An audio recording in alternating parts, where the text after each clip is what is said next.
My first encounter with this dance practice was 5 years ago here in Polli, and I've heard about this before from Eva, and it was really intensive experience. It was a 6-day long course, and I remember that I really like was full in, or like I was really impressed, and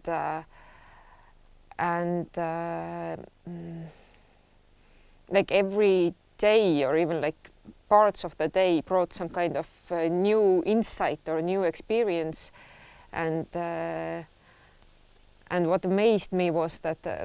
like somehow everything was speaking. Somehow everything made like sense, or not in this kind of intellectual way, that but somehow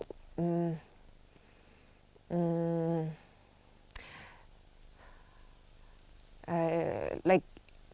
the deep experience of being alive was the thing I felt, and there were like really not nice moments I really suffered, and I felt great embarrassment, and through this embarrassment like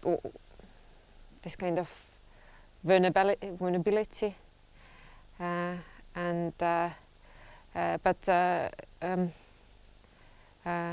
I started to see myself in new light. I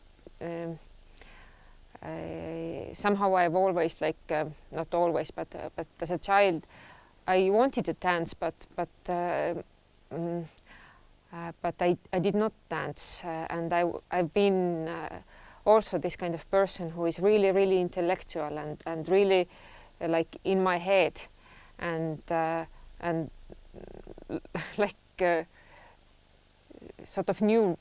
realm like opened in me, and I like understood that the dancing is something that I can be so like alive, and I can be so present there, that yeah, like first it is good to describe it as two different parts: structured dances and then free dance or witness dance, or this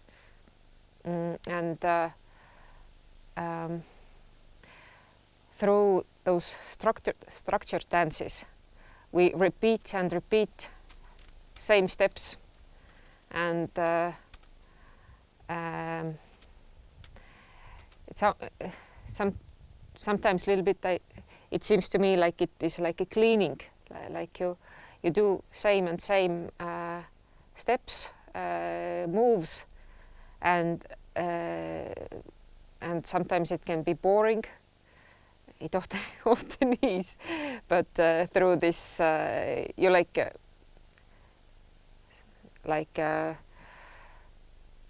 more and more clearly start to see or start to feel what it is that those steps bring out in you, and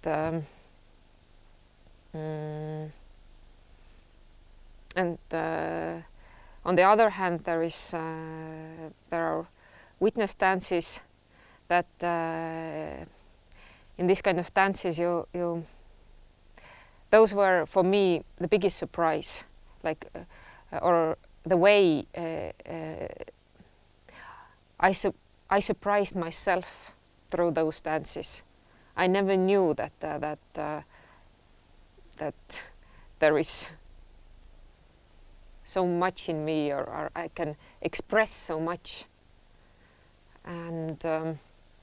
it is really also really intimate, that those witness dances. It's like and also that's why with cameras you are not there where witness dances take place, because it's sort of in a way like it's something that has to be kept there in this really protected place, and because it there you are like the most vulnerable, and it is really intimate shared experience that is happening there when one dancer is dancing and the other is holding space for her and witnessing what is happening. And if this space is protected, not, secure, and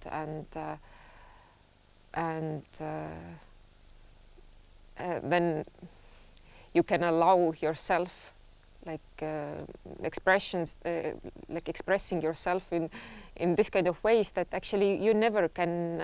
know before. I'm often surprised what kind of moves can come out of me. And also the intimacy and the vulnerability is probably most of the dancers the most challenging aspect. It is not at all easy, like to be in this kind of state, and it is also this kind of it can easily happen that you think, okay, you let down your guards and you're vulnerable, but then it takes time to realize that no, you have still protected yourself with some kind of patterns or attitudes, or and often like the taking the guards down or taking the wheels away, the sheds, it comes with suffering experiences, with embarrassment, with tears, with moments that you think that okay, why am I in this earth at all? Why, like, yeah, there have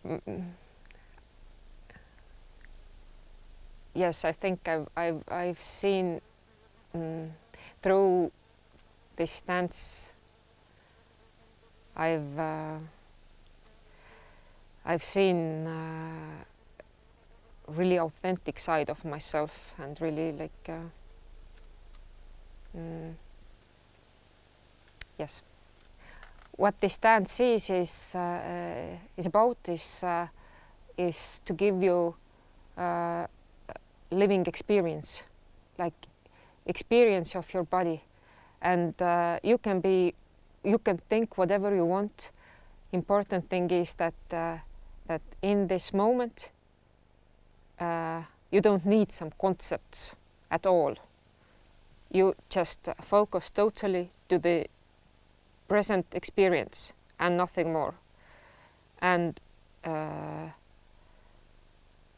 if you are listening really like carefully with your inner ear,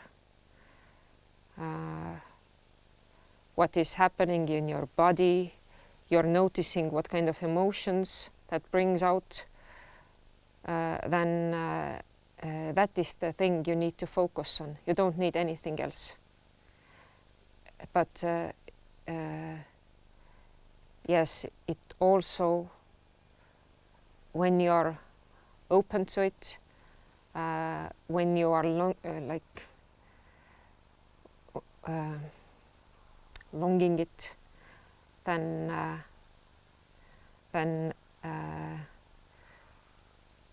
through this feeling of aliveness and connectedness, you also just experience the sacredness of life, and that is like this is experience, not concept.